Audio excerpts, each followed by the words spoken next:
Imagine um tempo em que a Península Ibérica era um campo de batalha feroz, onde reinos cristãos e um poderoso califado lutavam pelo domínio total. Nas terras áridas de Alarcos, dois exércitos colossais se enfrentaram em uma batalha que se tornaria o maior desastre de Castela. Um desafio que ecoaria pela Europa inteira.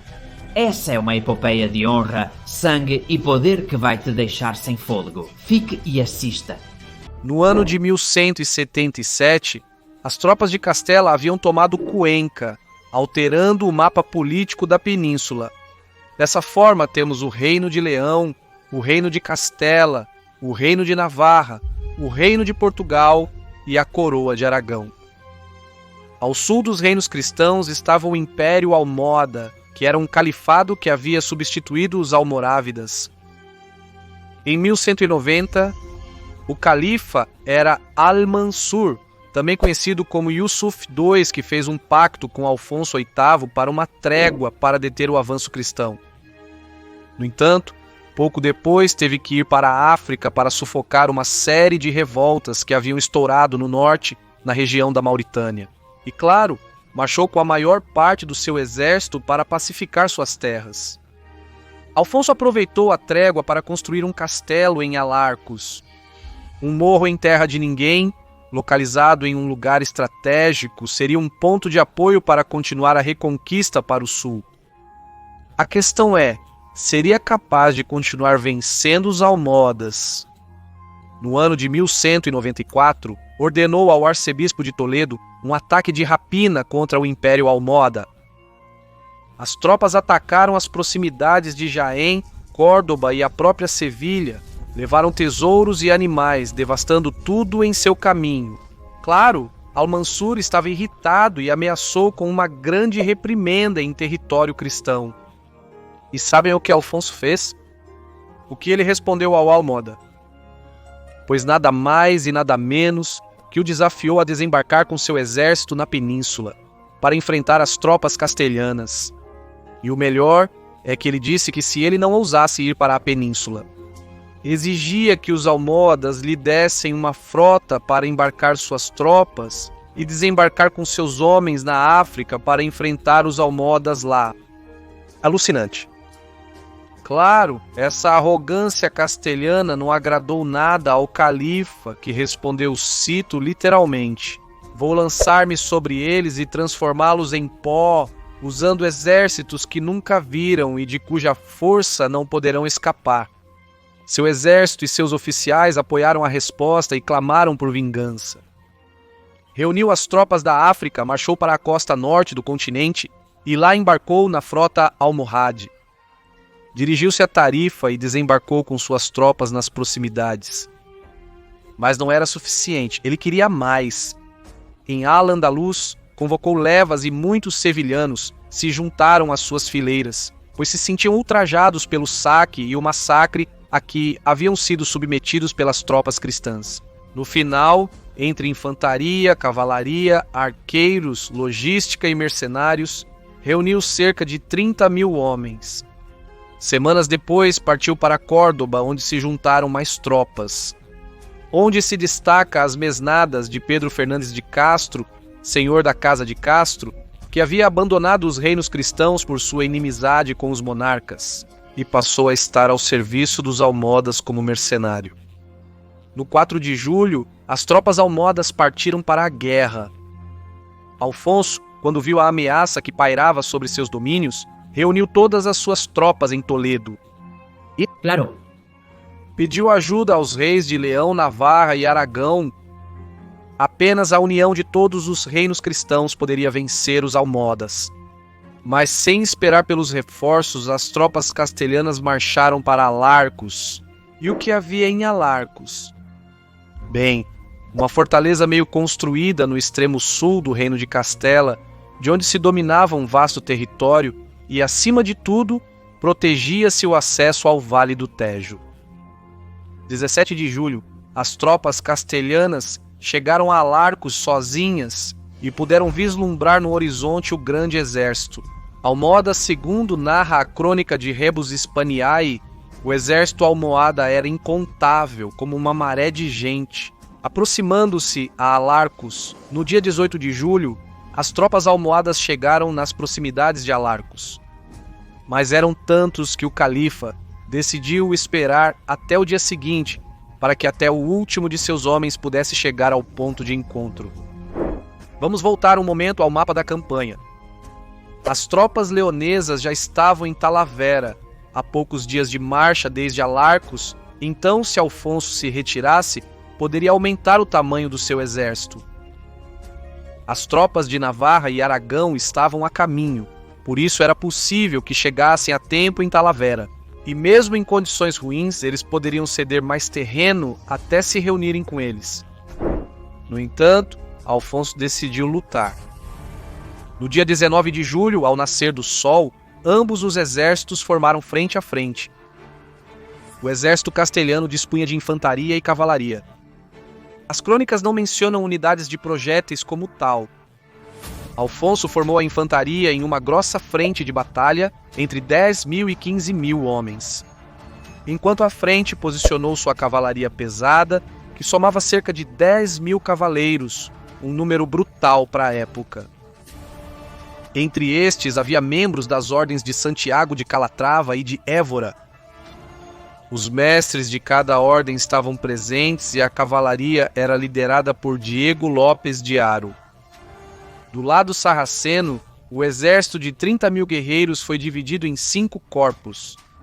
Na vanguarda estavam voluntários, recrutas, unidades com pouca experiência e, portanto, de pouco valor, para que fossem estes a receber a totalidade da carga cristã. Atrás destes, no centro, estava a infantaria do califado, tropas regulares com experiência. E na reserva estava o próprio Al-Mansur, junto com sua guarda pessoal, também conhecida como a Guarda Negra, formada por mauritanos e senegaleses. Em ambos os flancos, a cavalaria leve. Observo que nas fontes só li referências à cavalaria cristã e vagamente sobre a infantaria. Portanto, não está muito clara a participação da infantaria castelhana. Farei um relato o mais adaptado possível à realidade. E a propósito, o tema dos números sempre estará em questão. E antes de continuar, quero que você analise bem a formação de cada lado. Você acha adequada? Deixe nos comentários a sua opinião e nós debatemos. O fato de colocar a cavalaria na vanguarda faz com que o choque seja brutal, mas claro, os flancos Estão vendidos? Portanto, se o inimigo tiver cavalaria, ele pode nos flanquear. É uma estratégia comum na época essa de apostar tudo em uma carga frontal de cavalaria pesada, estratégia que pessoalmente não compartilho. E agora vamos continuar. A ordem foi dada e a cavalaria pesada castelhana começou a avançar em trote. Logo começou a levantar uma nuvem de poeira, dada a quantidade de cavaleiros que avançavam em trote em direção às posições inimigas. Chegaram a uma distância prudente, reformaram a frente em movimento e outra ordem de carga foi dada novamente. Os castelhanos lançaram-se ao galope, baixaram as lanças, apertaram as pernas contra suas montarias, agarraram firmemente o escudo e se deixaram levar. Foi um choque trêmulo. As linhas muçulmanas, compostas por recrutas e voluntários misturados com alguns guerreiros, foram esmagadas. Logo, os gritos inundaram o campo de batalha, mas quando a poeira baixou, a vanguarda sarracena continuava mantendo suas posições. Diego de Haro ordenou a retirada. Se afastaram do inimigo, reformaram a frente e, quando estiveram prontos, lançaram-se novamente ao galope. Outra investida. Mais mortos. A linha almohade começou a curvar-se para dentro, dando a aparência de que ia quebrar, mas era apenas aparência. Novamente, a carga de cavalaria não conseguiu romper a frente. E claro, as dúvidas começaram a chegar às cabeças dos castelhanos, que se não podiam com os meros voluntários, o que aconteceria com as tropas regulares? A cavalaria se afastou novamente e começou a formar outra frente, prontos para dar o último golpe na vanguarda inimiga. Mas então houve movimento no exército. Almohade, a cavalaria leve sarracena, avançou a toda pressa. Diego de Haro ordenou a todos os cavaleiros carregar contra a ala direita inimiga. Se conseguissem colocá-la em fuga, poderiam cercar o exército inimigo e esmagá-los. Isso poderia ter ocorrido se a infantaria castelhana estivesse por perto. Ao ver o que estava acontecendo, Alfonso provavelmente ordenou que metade de seus peões avançasse. Eles deveriam atacar o centro inimigo para que sua cavalaria não fosse cercada. Mas então, enquanto avançavam, o flanco esquerdo inimigo sacou seus arcos e de suas montarias começaram a atacar a infantaria cristã. Eles foram obrigados a formar formações apertadas com os escudos levantados para evitar serem atingidos. A armadilha estava pronta. A infantaria almohade começou a avançar, já estavam lutando por 2 horas e a cavalaria cristã começava a mostrar sinais de cansaço. Os arqueiros almohades começaram a abrir fogo por cima das cabeças de seus peões, alvejando a massa de cavalaria castelhana que se havia agrupado em frente à cavalaria almohade. Enquanto isso, a infantaria do califado estava cercando os cavaleiros cristãos enquanto os atacavam. Os reforços cristãos sentiram-se impotentes, incapazes de avançar sem baixas. Mas claro, era necessário chegar para ajudar a cavalaria. Seria completamente aniquilada? Continuaram avançando lentamente, mas então entraram em jogo as tropas experientes do califado. Todas estas se lançaram contra os cavaleiros castelhanos, praticamente terminando de cercá-los.